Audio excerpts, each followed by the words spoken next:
हरे कृष्ण। आजानुलंबितभुजो कनकावदात संकीर्तनकपितर कमलायताक्ष विश्वम्भरो द्विजवरो युगधर्मपालो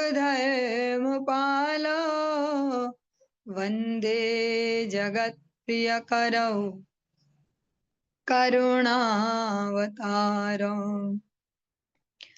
हे कृष्ण करुणा सिंधो दीनबंधो जगत्पते गोपेश गोपिका कांत राधा कांत नमोस्तुते। तप्त कांचन गौरांगी राधे वृंदावनेश्वरी वृषभानुसुते देवी प्रणमामि हरिप्रिये। भक्त्या विहीना अपराधलक्षये क्षिप्ताश कामादितरङ्गमध्ये कृपामयि त्वां शरणं प्रपन्ना वृन्दे नुमस्ते चरणारविन्दम्। जय श्री कृष्ण चैतन्य प्रभु नित्यानंद श्री अद्वैत गदाधर शिवासादि गौर भक्त वृंद। हरे कृष्ण कृष्ण कृष्ण हरे हरे हरे राम राम राम हरे हरे। सर्वप्रथम भगवान के अभिन्न प्रकाश विग्रह श्री गुरुपाद पद्म पूज्यपाद दंडी स्वामी अष्टोत्तर सत श्री श्रीमद भक्ति प्रसाद विष्णु गोस्वामी गुरुदेव महाराज के पावन श्री चरण कमलों में असंख्य कोटि दंडवत ज्ञापित करते हुए उनकी अहेतुकी कृपा प्रार्थना करती हूँ। वे अपनी कृपा वर्षण करें जिससे निज कर्ता अभिमान भाव को छोड़कर एकमात्र उनकी वाणी के वाहक के रूप में अपना परिचय दे सकूं। परम गुरुदेव नित्य लीला कृष्ण विष्णुवास श्री श्रीमद भक्ति दयित माधव गोस्वामी महाराज परमेष्ठी गुरुदेव जगत गुरु भक्ति सिद्धांत सरस्वती गोस्वामी ठाकुर प्रभुपाद व समस्त गुरु परंपरा जय युक्त हो। सपार्ष श्रीमन नित्यानंद प्रभु श्री गार हरि वृंदावन बिहारी श्री राधा गोपीनाथ भगवान जय युक्त हो। वे हम सभी पर अपनी कृपा वर्षण करें जिससे भगवान के पवित्र नाम और हरि गुरु वैष्णव सेवा में हम सभी की रुचि उत्पन्न हो सके, क्योंकि इस कलिकाल में एकमात्र ये जो मंगलमयी सेवाएं हैं यही हमारे वास्तविक कल्याण का मार्ग है। आज हम श्रवण करेंगे ग्रंथ राज श्रीमद् भागवतम के अंतर्गत नवम स्कंद और उसमें भी 17 नंबर चैप्टर 17वां अध्याय आज हम श्रवण करेंगे। ओम नमो भगवते वासुदेवाय। ओम नमो भगवते वासुदेवाय। ओम नमो भगवते वासुदेवाय। ये जो 17वां अध्याय आज हम प्रारंभ करने जा रहे हैं इसमें हम पुरुरवा जी के पुत्रों की वंशावली श्रवण करेंगे। पुरुरवा जिनका चरित्र हमने श्रवण किया था, आज उनकी वंशावली श्रवण करेंगे। श्रीवादरायणी रुवाच यः पुरुरवशः पुत्रा आयुस्तस्या भवन् सुताः नहुषा क्षत्रवृद्धश्च रजिराभश्च वीर्यवान् अनेना इति राजेन्द्र शृणु क्षत्रवृद्धो अन्वयम् क्षत्रवृद्ध सुतस्या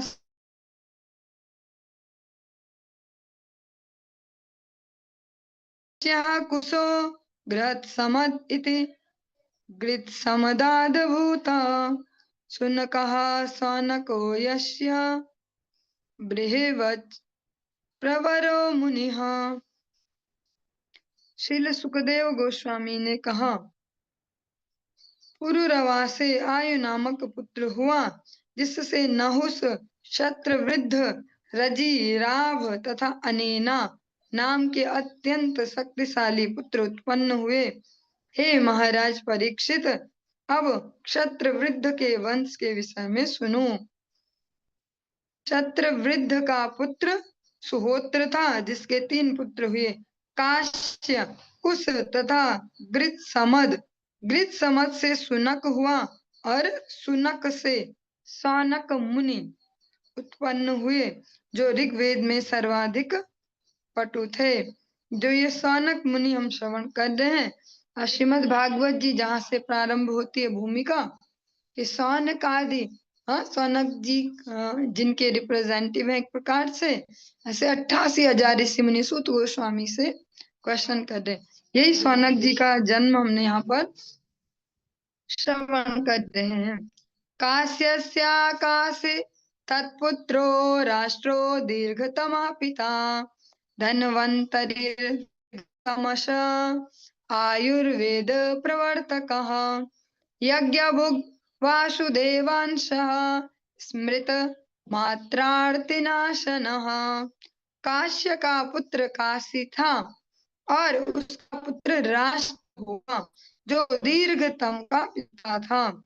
दीर्घतम को धन्वंतरि नामक पुत्र उत्पन्न हुआ, जो आयुर्वेद के जनक तथा समस्त यज्ञ फलों के भोक्ता पान वासुदेव के अवतार थे। जो धन्वंतरि इस नाम का स्मरण करता है, उसके सभी रोग दूर हो सकते हैं। तत्पुत्रः केतुमानस्य यज्ञे भीमरथस्ततः दिवो दासो द्युमांस्तस्मात् प्रतर्दन इति स्मृतः। धन्वंतरि का पुत्र केतुमान हुआ और उसका पुत्र भीमरथ था। भीमरथ का पुत्र दिवोदास था और उसका पुत्र द्युमान हुआ, जो प्रतर्दन भी कहलाता था। सा एव शत्रुजित्वत्स ऋतध्वजा इति ऋतः तथा कुवलया श्वेति प्रोक्तो अलर्का दयस्ततः।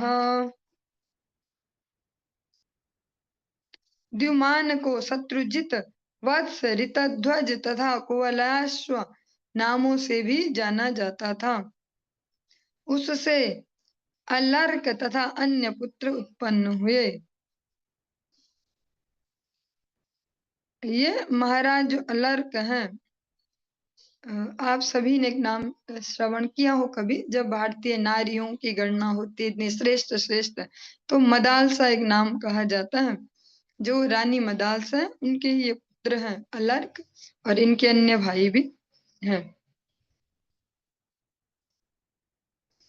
षष्टिम वर्ष शास्त्राणि षष्टिम वर्ष शतानि च नालर्कादवरो परो राजन बुभुजय मेदिनीम युवा। हे राजा परीक्षित, द्युमान के पुत्र अलर्क ने पृथ्वी पर 66,000 वर्षों से भी अधिक समय तक राज्य किया। इस पृथ्वी पर उनके अतिरिक्त किसी अन्य ने युवक के रूप में इतने दीर्घ काल तक राज्य नहीं भोगा, जो अलर्क महाराज हैं। और जो इनकी माता है, उनकी स्पेशलिटी ये है कि जो इनके अतिरिक्त उनके 3 या 4 भाई अन्य थे, वो सभी साधु बने। वे जो निवृत्ति मार्ग है, जो त्याग का मार्ग है, उस पर चले। और जो अलर्क महाराज है, ये राजा बने, इन्होंने राज सत्ता को चलाया। लेकिन इनकी माता का जो संदर्भ मिलता है शास्त्रों में, राजा की पत्नी है, फिर भी बहुत ही श्रेष्ठ आचरण वाली और दृढ़ इच्छा शक्ति, वो भगवत भक्ति से ही प्राप्त हो सकती है। उन्होंने जो इनसे पहले जो भी पुत्र हैं, सबको इसी भावना से अपने गर्भ में धारण किया कि ये जगत में फंसने वाले ना हो, जगत से मुक्त होने का जो पथ है उस पर चलने वाले। तो सभी में वैसे ही स्वभाव आए। और जब उनके पतिदेव देखते हैं कि सारे ही जो पुत्र हैं बचपन से इनमें त्याग की वृत्ति ऐसी दिखने को मिल रही है, तो ये चिंतित हो जाते हैं कि ऐसा क्या है, मेरे सारे बच्चे ऐसे कैसे हो रही है, सब त्यागी से। फिर वो उनकी माता से पूछते हैं। तब वो तब पता चला कि माता की जो धारणा है, जो विचार है, उसके कारण ऐसा है। फिर इस बार जब महारानी से प्रार्थना की गई कि एक राजा भी तो चाहिए हमें, राज कौन चलाएगा? फिर उन्होंने उसी प्रकार की मानसिक स्थिति और उसी प्रकार का अपना जो भी परिवेश है रखा। फिर ये महाराज अलर्क जो है जिनका हम श्रवण कर रहे हैं, ये विषय में तो नहीं था, इसे इतर हम श्रवण कर रहे हैं। जो अलर्क महाराज है, फिर इनका जन्म हुआ। फिर ये वैसे हुए जैसे राजा को पुत्र चाहिए था कि राजा बनने लायक, राजसी गुणों को धारण करके। किंतु जो माता है, उन्होंने आगे तक की प्लानिंग की कि जब ये न छोड़े ये संसार, एक को संसार में भेज तो दिया मैंने, पर मेरा तो कर्तव्य, जैसा हम श्रवण करते ही आ रहे हैं अनेक बार, श्रीमद् भागवतम में हमने श्रवण किया कि वो माँ नहीं होती कि जो जगत से बाहर निकलने का, इस भौतिक जंजाल से बाहर निकलने का और भगवत चरणों तक पहुंचने का मार्ग ना बता पाए। तो जो मदालसा जी, उन्होंने भी फुल प्रूफ प्लानिंग की। एक छोटी सी चिट बना के अलर्क महाराज को दे दी कि जीवन में जब भयंकर गंभीर परिस्थिति आए तभी इसको खोलना बेटा। और उनके जो भाई हैं उनको भी ऐसे दिशा निर्देश दे दिए कि अगर ये ना ही निकले इस जंजाल से बाहर, राजा ही बन के घूमता रहे, राज ही करता रहे, तो तुम फिर इसको रास्ते पे लाना। तो ऐसा ही प्रसंग श्रवण करने को मिलता है कि उनके भाई जब देखते कितने वर्ष तक, जैसा हमने श्रवण किया, इतने दीर्घ काल तक युवक के रूप में किसी ने राज्य नहीं किया, तो भाई स्वयं ही लेटर भेजते हैं अपने छोटे भाई को कि निकल जा बाहर दुनियादारी से। फिर नहीं निकले। फिर दोबारा ऐसा कुछ बार उन्हें बार बार अलर्ट करते हैं कि बाहर निकलो, बहुत हो गया, नहीं निकलते। फिर अपने मामा काशी नरेश से हेल्प लेते हैं, सेना लेते हैं और आक्रमण अपने भाई के राज्य पे, छोड़ो दुनियादारी, अब चलो हरिद्वार।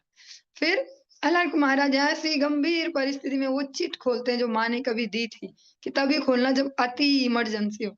तब उसमें जो पढ़ते हैं उससे उन्हें माता ने बस एक छोटा सा ही कुछ लाइन उनके लिए लिख के छोड़ी है कि आप ये नहीं हो शुद्धो से बुद्धो से, इस प्रकार से कि एक शुद्ध चेतन आप हैं, ईश्वर का अंश है, इस जगत में हमेशा नहीं रहना। तो फिर वो भी अपने भाइयों के संग हो लिए।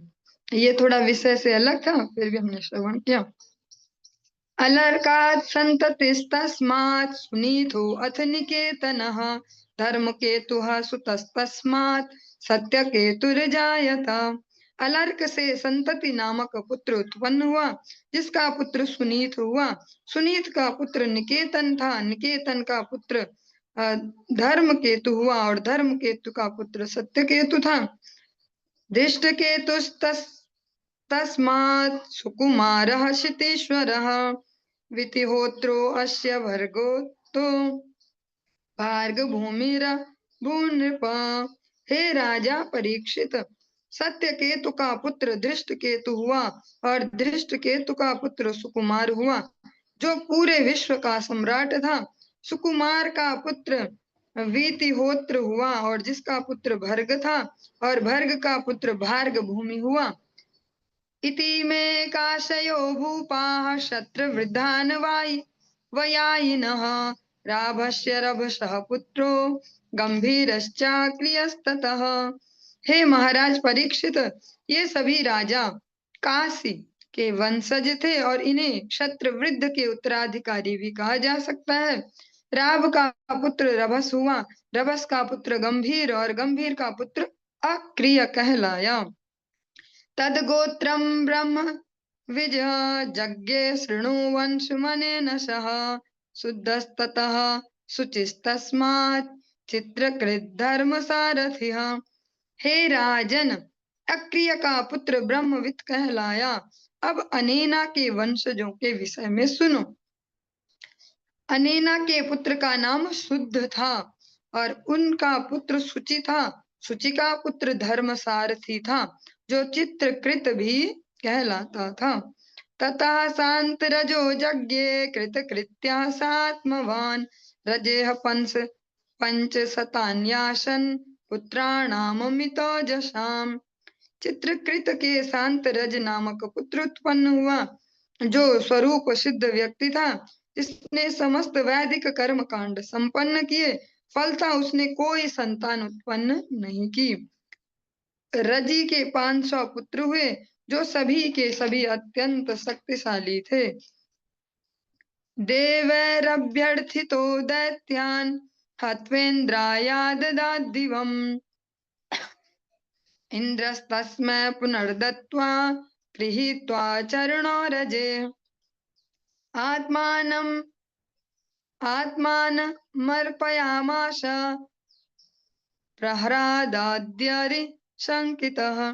देवताओं की प्रार्थना पर रजी ने दैत्यों का वध किया और स्वर्ग का राज्य राजा इंद्रदेव को लौटा दिया। किंतु राजा इंद्र ने प्रहलाद जैसे दैत्यों के डर से स्वर्ग का राज्य रजी को लौटा दिया और स्वयं उसके चरण कमलों की शरण ग्रहण कर ली।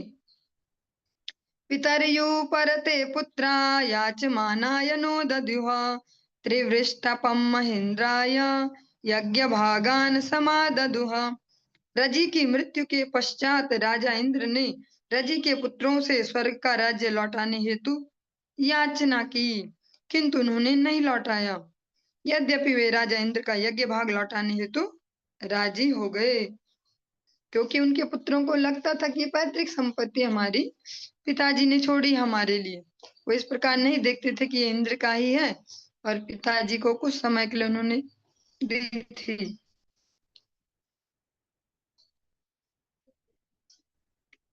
हम एक बार श्रवण कर रहे हैं कि राजा इंद्र का सिंहासन चला गया। कभी ये राजा हेल्प करते उनकी, कभी ये राजा हेल्प करते इनका सिंहासन लौटाने में। जब हम ये प्रसंग सुन रहे हैं, दो दृष्टिकोण हमें अवश्य समझने हैं। जब हम ऐसा सुन रहे हैं तो हमारे ये भी लक्ष्य नहीं है कि हम इस वे में भी नहीं कर रहे कि किसी का असम्मान करें, किसी का कुछ अपमान। कैसे होते हैं इंद्र, कैसे होते हैं, हाँ जैसे भी होते हैं हमसे तो पावरफुल ही होते हैं। पर साथ साथ ये भी स्मरण रखना आवश्यक है कि हमारी एकांत की निष्ठा है, जो हृदय है, जैसा हम हाँ कि हृदय तो एक ही होता है। ब्रज गोपियों का भी ऐसा हम श्रवण करते हैं। उद्धव जी को कहती हूँ, उद्धव मन ना भये 10-20। हाँ एक ही मन था, वो ठाकुर जी के संग गया, 10-20 थोड़ी ना। ऐसे ही जब हम ऐसे प्रसंग श्रवण कर रहे हैं तो स्थिर बुद्धि से ये समझना आवश्यक है, एकले ईश्वर कृष्ण आर सब भृत्य। पर ये उस वे में नहीं है कि हम अपमान करें दूसरों का, ये समझने में है। जब हम किसी की भी स्कैनिंग करते हैं, ये ऐसा है वैसा है। एक पक्ष वो हो गया कि हम सब जगह प्रसाद बांटे, ये ऐसा है वो वैसा है। एक है कि समझना तो आवश्यक है, बुद्धि को तो डंप नहीं कर सकते कि नहीं नहीं देखने ही नहीं है दोस्त। उसको समझना तो है कि ये व्यक्ति है कैसा, हमें कैसे हैंडलिंग करनी इसके साथ। पर उसका मतलब वो भी नहीं कि हम सब जगह अपमान करते फिरें। दोनों ही सूक्ष्म बात है और दोनों को ही समझना परम आवश्यक है। गुरुणा हूयमानेग्नो बलभीत तनयान रजेह अवधीत भ्रंशितान मार्गान कश्चिद व शेषितः। तत्पश्चात देवताओं के गुरु बृहस्पति ने अग्नि में आहुति डाली, जिससे रजी के पुत्र नैतिक सिद्धांतों से नीचे गिर जाएं। अब उनके जो नैतिकता है वो कम हो जाए, ऐसा मन में उद्देश्य लेकर यज्ञ किया। जब वे गिर गए तो राजा इंद्र ने उनके पतन के कारण उन्हें सरलता से मार डाला, उनमें से एक भी नहीं बच पाया। और जब भी ऐसे प्रसंग श्रवण कर रहे हैं, बहुत ही स्थिरता से और सूक्ष्मता से, एक टाइम पास का साधन नहीं होना चाहिए हमारे लिए कक्षा। वैसे आप सभी गंभीर ही हैं, सुनने में अजीब लग रहा होगा, फिर भी मेरी जिम्मेदारी है बार बार स्मरण करवाना। हमारे लिए कोई टाइम पास का साधन नहीं है, क्योंकि सुबह सुबह का समय तो टाइम पास के लिए नहीं होता, तो दिन में कभी खाली बच गया तब सोचता है व्यक्ति। सुबह सुबह तो सबसे क्रूशियल टाइम होता है। हमें ये जो हम श्रवण कर रहे हैं, इनमें से जितना हम सीखते जाएंगे, समझते जाएंगे, जीवन में उतारते जाएंगे, उतना मानसिक रूप से शांत होते जाएंगे। मानसिक जो विक्षोभ है, हमेशा हलचल हलचल, ये थोड़ा कम हो पाएगी। इंद्र उनको डायरेक्ट मान नहीं सकते, इसलिए उनका जो नैतिकता है उसको नीचे गिराया ताकि वो कम हो जाए। और यही आज के समय में हम हर जगह देख पाएंगे चाहे वो अपने आस-पास देखें किसी भी रूप में, चाहे वो सोशल मीडिया, सबसे ज़्यादा तो सोशल मीडिया ही, क्योंकि अभी वही भगवान का रूप ले चुका है, अतिशयोक्ति तो नहीं है। अलग-अलग प्रकार से कभी ये ऐप आ रहा है, कभी वो ऐप आ रहा है, आप ऐसी फ़ोटो बना लो, वैसा-वैसा। आजकल अधिकतर स्टेटस पे यही दिख रहा है अगर देखो तो। हाँ, कि इस वाले इससे हम ऐसी फ़ोटो बना रहे हैं कार्टून जैसी, ये वो। हर बार कुछ नया, फिर कुछ दिन में कुछ नया लॉन्च हो जाएगा, फिर कुछ नया। मतलब हमेशा अपनी चेतना को नीचे रखिए और नीचे गिराते जाइए। कभी भी शांत होकर खुद को एज़ ए मनुष्य ना देखें, ऐसा ना देखें कि मैं तो मनुष्य हूँ, मेरा काम क्या है आखिर? काम तो यही तो नहीं मज़ा लेना, मज़ा लेना। क्या ये मज़ा ही लेने के लिए आए? और उस मज़ा लेना में कितनी प्रैक्टिकल प्रॉब्लम हमारी और जमा होती जाती हैं और वो भीषण होती जाती हैं। और यही यहाँ पर किया भी गया। अलग-अलग प्रसंगों में हम यही श्रवण करते हैं, जब नैतिकता से नीचे गिरते जाएँगे, हमारा पतन अति शीघ्र होगा। तो असत्संग परिहरि गौर हरि भाई बल भाई, बहुत ज़्यादा जोर लगाकर इसको करना होगा। अ, असत्संग को छोड़ना और नाम का आश्रय। भक्तिनोद ठाकुर जी बहुत सुंदर एक प्रभाती कीर्तन है, उदिल अरुण पूरब भागे। आप सभी को अगर स्मरण होगा, उसमें कहते हैं, नामाश्रया करियतन तुम्हें था कहापन काज। नामाश्रय करी यतन तुम्ही। ऐसे नॉर्मली नहीं हो जाएगा कि हाँ हम तो हर दिन अच्छे से हो जाती माला, ऐसे वो तो नहीं हो पाएगा। प्रारब्ध इतना प्रबल है कि हर दिन कुछ ना कुछ झमेला रहेगा। पर नामाश्रय करी यतन तुम्ही था कहापन काज, अपने काम भी करो, पर नाम को पहले आग्रह पूर्वक करना पड़ेगा। नाम में आग्रह रखना पड़ेगा कि भैया इतना करना ही करना है। उसको लास्ट उसमें नहीं डाल देंगे कि सब निपट जाए तो तब हम करते हैं। या कभी ऐसी सीन भी आ जाए कि सब निपटाना ही पड़ रहा है, पर फिर भी विश्राम में जाने से पूर्व अपनी जो संख्या उसको पूर्ण करना अवश्यम कर्तव्य है। क्योंकि अगर एक बार नीचे की ओर गति हो गई, तो फिर हमारे जो भी प्रारब्ध हैं बहुत हमेशा ताक में ही हैं कि कब हमें और नीचे गिराया जाए। चाहे वो मरुत गणों की उत्पत्ति अगर आप सभी को स्मरण हो, ना हो तो स्मरण करते चलें। जो दीति हैं दैत्यों की माता, वो भी एक बार विचार करती कि जो मेरी सौत हैं, हाँ, जो मेरे पति की दूसरी पत्नी है अदिति, इनके तो सारे बच्चे अच्छे-अच्छे ही बनते, सारे देवता ही बनते हैं, हाँ, तो ऐसा क्या हो कि मेरे भी ऐसे ही होने चाहिए। तो अपने पति देव से पूछ के एक व्रत का अ, पालन करती हैं, सभी सदाचार पालन कर रही हैं। कोई मौका नहीं मिल पा रहा है देवताओं को कि कैसे इनके जो गर्भ में शिशु इनको नष्ट किया जाए, क्योंकि बहुत चिंतित है देवराज इंद्र कि फिर से कोई ऐसा जन्म लेने वाला है जो मेरी गद्दी को हिलाने वाला है। तो वो इसी ताक में है कि जो द्वितीय उनके गर्भ का शिशु जो है गर्भ में ही नष्ट कर दिया जाए। और लेकिन उन्हें कोई मौका नहीं मिलता। वो बहुत ही सदाचार, पवित्रता से जीवन यापन करती हैं। एक-एक चीज़ को सूक्ष्मता से, शुचिता इसको बहुत गंभीरता से लेती हैं। बहुत अच्छे से सब कुछ चल रहा था। एक दिन बस जैसे गर्भावस्था में होता ही है कि बहुत सारा आलस आएगा, ऐसा बस लटको। एक दिन वो कहते हैं कि ऐसा शास्त्र कहते हैं कि एक बार दूध उन्होंने दुग्धपान किया, कुल्ला करना भूल गई और ऐसे ही सो गई। बस इतनी सी मिस्टेक। जैसे राजा महाराज नल के प्रसंग में हमने सुना कि लघु शंका गए और थोड़ा-सा अंगूठे का पैर के अंगूठे का एक हिस्सा ही रह गया धुलने से। इतने में कलयुग घुस गया और कितनी गंभीर उनकी स्थिति कर डाली। जो दीति हैं वो केवल कुल्ला नहीं कर पाई, जूठे मुँह ही सो गई ऐसे।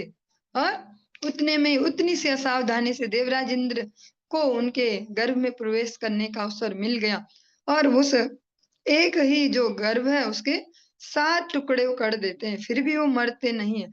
फिर एक-एक पीस के भी 7 पीस और कर दिए गए, एक-एक टुकड़े के भी 7। फिर वो हो गए 49 49 हो गए टोटल। वे फिर भी नहीं मरे और वो वहीं गर्भ में ही महाराज जो देवराज इंद्र है उनको कहते हैं, "आप हमें क्यों मार रहे हो? हम तो आपके ही भाई बनने वाले हैं। हम राक्षस नहीं बनेंगे, आपकी हेल्प करेंगे।" हाँ? फिर वे सभी जब जन्म लेते हैं तो उनको मरुद्गण कहा जाता है, 49 मरुद्गण। जो हम श्रवण कर रहे हैं इन प्रसंगों को, क्योंकि आज के समय में ऐसी परिस्थितियाँ हैं जो भी दुर्दैव है कि अगर सही शिक्षा वास्तव में देने जाएँ तो आप सबसे बड़े शत्रु बन जाएँगे उस व्यक्ति के। यहाँ कोई सीखना नहीं चाहता और सही बात है तो कभी भी नहीं, मन की ऐसी प्रवृत्ति है। पर हम अपने ऊपर तो अप्लाई कर सकते हैं ना, और जब हमारे आचरण में होगा तब हम किसी को बोलेंगे तो थोड़ा बहुत वो भी सुन ही लेगा। तो पहले अपने आचरणों को हम और सुंदर से और भी सुंदर करते जाएंगे, जिससे भगवान की प्रसन्नता हो।